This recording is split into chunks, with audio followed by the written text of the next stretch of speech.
New details about Mookie's sickness revealed, and this isn't good news. We don't like the sound of that. I want to get to that story, and I want to do it right away. Brad J., welcome to Dodgers Digest, and a very good Sunday morning to you.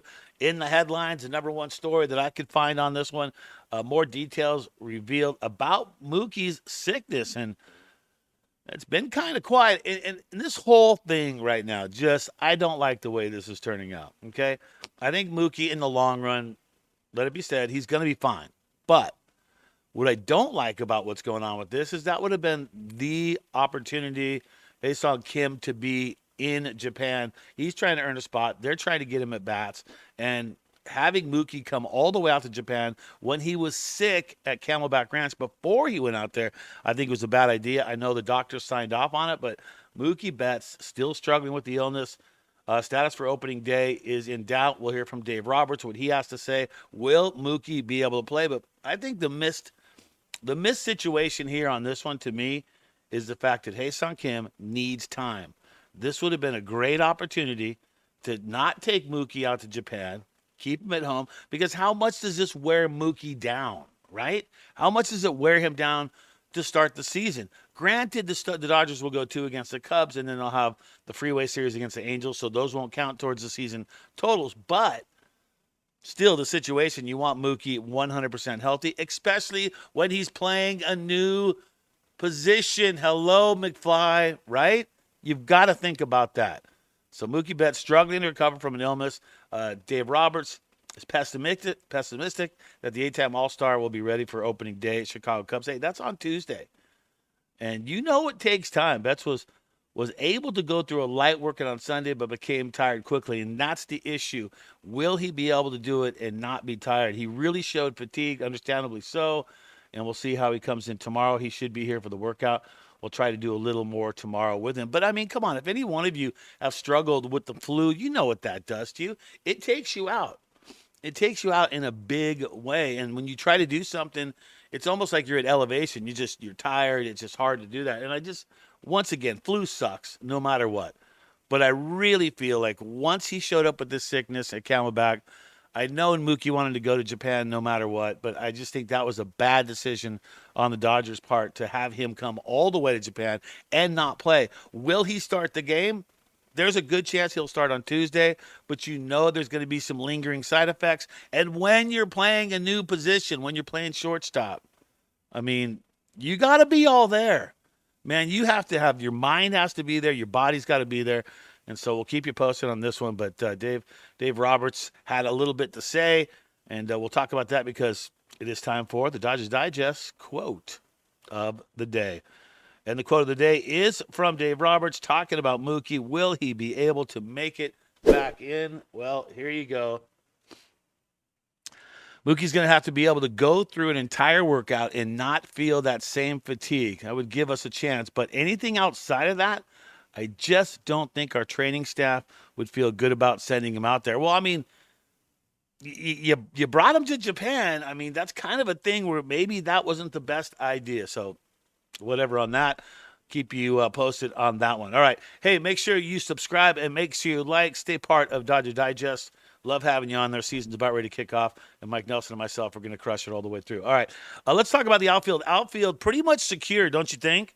I mean, Pajes has really shown that it's not going to be an Outman starting year. So I feel the way Pajes has played that he's deserving. What did he smack a double off the wall in Tokyo?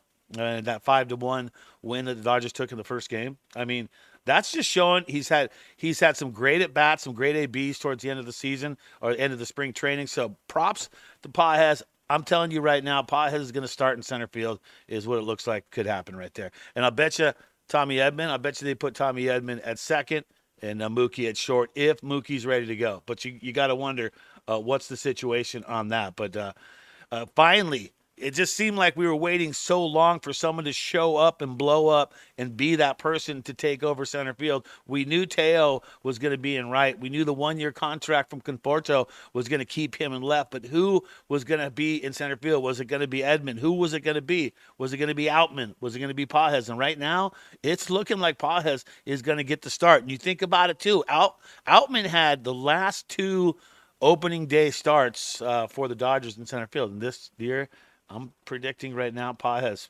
big time right there to make things happen. So, and you look at the deal.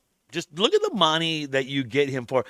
And never mind all the other contracts, all the deferrals, and all the money spent on all these players. Look at what you get Pajes for. An $800,000 deal. That's not deferred, man. That's real money. I mean, I'd take that. But hey, that is what it's all about. And you know what? That's how he's going to earn it for the rest of his life. It's a 1-year deal. So Pajes knows that this is his year. So if he's going to step up and you want to bring some value to your name, this is the year to do it. And he's looking like he is on the way to making it happy, And we're stoked to be along with it. All right, Shohei does what Shohei does, hits that 2-run homer. Did you see how deep that thing was? What was it? It was just under 4, but man, just to see him with that stroke right away, that just makes me feel good, and it makes me feel pretty solid for the season. So Shohei went deep. Teo went deep. Conforto went deep. Pajes hit the wall with the double on that. So it's looking good. Now, and I'm not worried about, a lot of people are worried, like, what about Blake Snell? He gave up 3 runs. Look, that could have happened to anyone. He struck out 7. What was it? 4 innings he went, struck out 7. What did he walked the guy, then actually gave up a hit. And so now you had 2 guys on, and then he left a hanging fastball in the wrong spot, and that was a 3-run homer. But the rest of his pitching, even though Dodgers lost 3-0, I feel he looked good. Glasnow looked good too as well. So that's something that we can hang our hats on for sure. All right, 2 at bats, 2-run home run for Shohei, 5-run Dodgers 3rd inning off Shoshi Togo, 391-foot blast. That came after Conforto led off the inning. And I like the way Conforto led off the inning. That was first pitch that he took that thing deep. Teoscar also capped the scoring with a 2-run shot of his own. So Dodgers, 3 of them going deep in the first game, and looking forward to seeing what they're going to do against the Cubbies. Hey, big props to you people on Dodgers Digest. I mean, 45% people that are subscribed and been watching the content.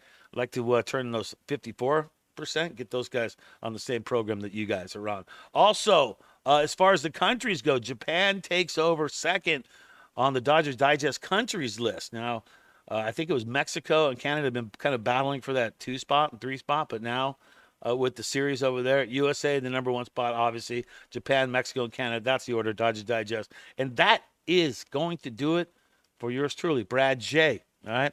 Have a great Sunday. Always remember, as you go through everything that you do in the day, I challenge you to everything you do to just think Dodger Blue.